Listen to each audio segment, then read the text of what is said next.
Salut tout le monde, c'est Early NBA et bienvenue dans cette nouvelle vidéo de One Day, One Team. Pour ceux qui arrivent, le concept c'est tout simple, je sors une vidéo par jour à propos d'une certaine équipe.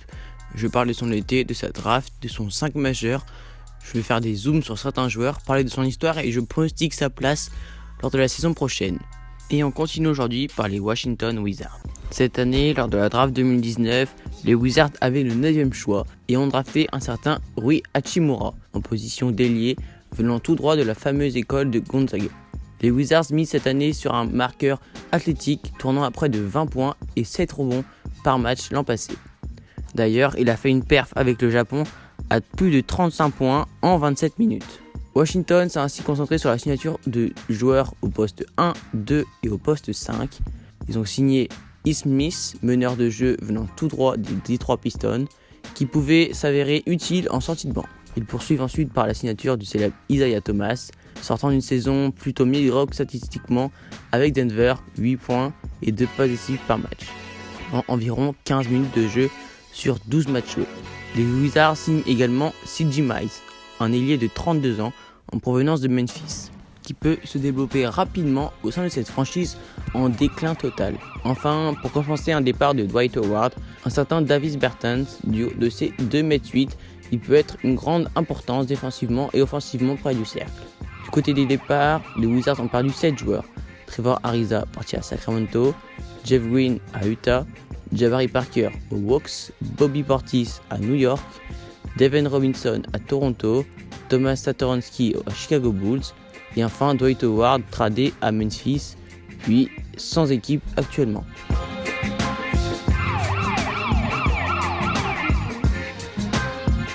Parlons maintenant du meilleur joueur de l'équipe des Wizards, Bradley Beal.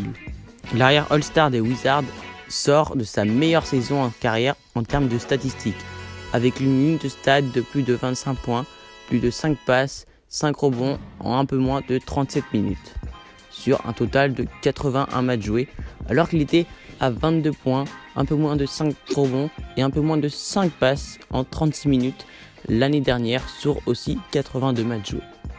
Malgré tout son talent, Beal n'arrive pour moi pas à mener son équipe haut du classement car il est très mal entouré. Malgré tout, Beal a été très convoité lors de la Free Agency pour des rumeurs de trade, aussi lors de la draft. Il était dans pas mal de pactages, mais les Wizards l'ont gardé et vont essayer de lui faire signer une prolongation de contrat de 3 ans. Pour moi, Beal n'est pas à sa place, mais il a une équipe qui doit compter que sur lui, qui tourne en termes de statistiques autour de lui.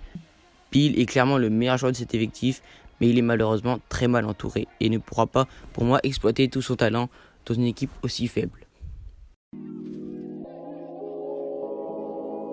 Parlons maintenant du joueur qui devrait pour moi exploser la saison prochaine, Rui Hachimura. C'est vrai que c'est assez difficile de caler quelqu'un qui devrait exploser à Washington car l'effectif est très faible. Mais j'ai nommé Rui tout simplement parce que c'est un ailier japonais de 21 ans.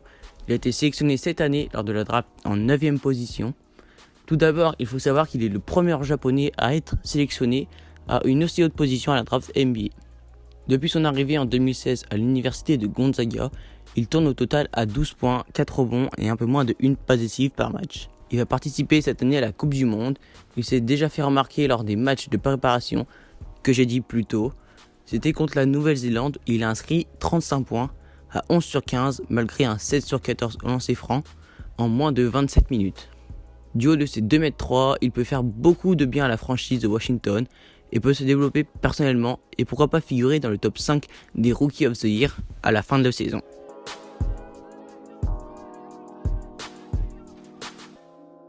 Passons maintenant à mon 5 majeur prévisionnel pour la saison 2019-2020. En poste de meneur, en l'absence de John Wall, pour moi ce sera Isaiah Thomas en poste de meneur titulaire. Poste derrière bien évidemment Bradley Beal. En poste d'ailier C.J. Miles. En poste d'ailier fort Rui Hachimura. Et en poste de pivot Brian Thomas. J'ai pas mis Miami simplement parce que Thomas a fait une très bonne saison l'année dernière. Passons maintenant au palmarès des Washington Wizards. Les Wizards ont été dans leur histoire une fois champions NBA en 1978, 4 fois champions de conférence ainsi que 7 fois champions de division. Il y a 5 joueurs qui ont l'honneur d'avoir leur maillot retiré à Washington, dont un certain numéro 41 de Wesh Unslud. Passons maintenant à mon pronostic pour la saison 2019-2020 des Washington Wizards. Même si John Wall reviendra probablement vers la fin de saison, l'équipe reste très faible. Malgré un Bradley Beal en mode All-Star, l'équipe pour moi ne pourra pas accrocher les playoffs, ce qui est largement impossible. L'effectif est trop faible. Bradley Beal est le seul joueur qui se démarque en étant le seul à avoir le calibre All-Star. Je pronostique une place de 13 ou 14e. Et donc, encore une fois, ils louperont pour moi les playoffs l'année prochaine. Et c'est maintenant la fin de cette nouvelle vidéo de One Day, One Team. J'espère que le concept vous plaît. On se retrouve donc demain pour parler d'une autre équipe. Si vous avez aimé la vidéo, n'hésitez pas à la liker, la partager, à vous abonner à la chaîne et à activer la cloche des notifications. C'était Only NBA et on se retrouve demain pour une prochaine vidéo.